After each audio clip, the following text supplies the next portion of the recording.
The Lost Books of the Bible. The Book of Jasher chapter 35, verse 1 to 25. And all the kings of the Amorites came and took their stand in the field to consult with their counselors what was to be done with the sons of Jacob, for they were still afraid of them, saying, Behold, 2 of them slew the whole of the city of Shechem.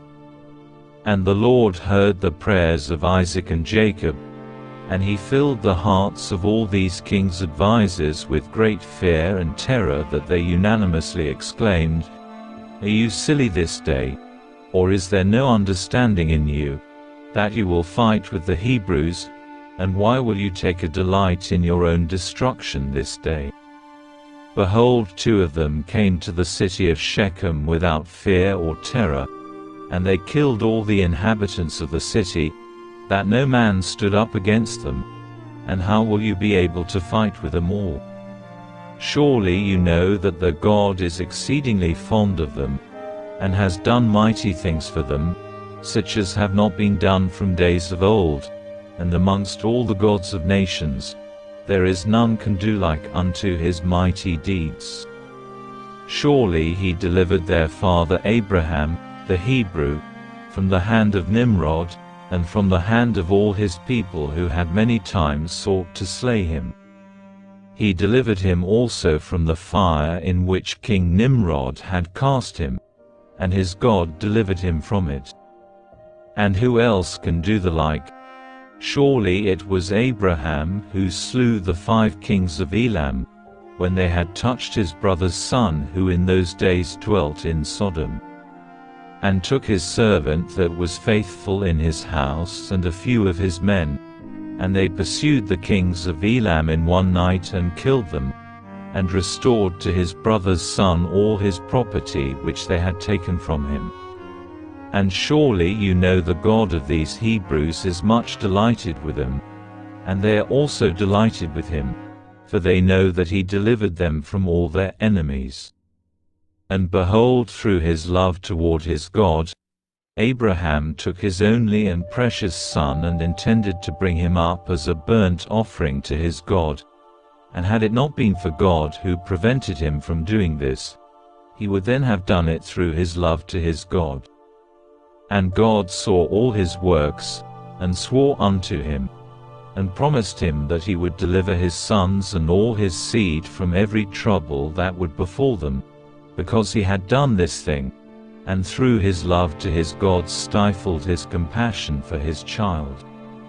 And have you not heard what the God did to Pharaoh king of Egypt, and to Abimelech king of Gerar, through taking Abraham's wife, who said of her, She is my sister, lest they might slay him on account of her, and think of taking her for a wife? And God did unto them and their people all that you heard of.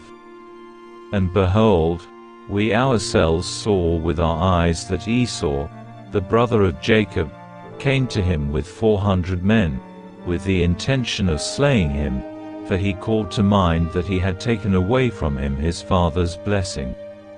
And he went to meet him when he came from Syria, to smite the mother with the children, and who delivered him from his hands but his God in whom he trusted. He delivered him from the hand of his brother and also from the hands of his enemies, and surely he again will protect them. Who does not know that it was the God who inspired them with strength to do to the town of Shechem the evil which you heard of? Could it then be with their own strength that 2 men could destroy such a large city as Shechem, had it not been for the God in whom they trusted? He said and did unto them all this to slay the inhabitants of the city in their city.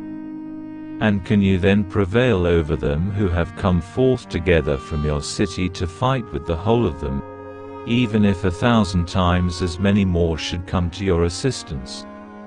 Surely you know and understand that you do not come to fight with them, but you come to war with the God who made choice of them, and you have therefore all come this day to be destroyed. Now therefore refrain from this evil which you are endeavoring to bring upon yourselves, and it will be better for you not to go to battle with them, although they are but few in numbers, because their God is with them. And when the kings of the Amorites heard all the words of their advisers, their hearts were filled with terror, and they were afraid of the sons of Jacob and would not fight against them.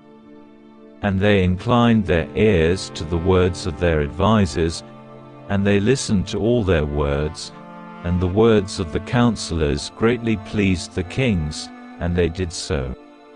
And the kings turned and refrained from the sons of Jacob, for they durst not approach him to make war with him, for they were greatly afraid of them, and their hearts melted within him from their fear of them. For this proceeded from the Lord to them, for he heard the prayers of his servants Isaac and Jacob, for they trusted in him. And all these kings returned with their camps on that day, each to his own city, and they did not at that time fight with the sons of Jacob. And the sons of Jacob kept their station that day till evening opposite Mount Sihon. And seeing that these kings did not come to fight against them, the sons of Jacob returned home.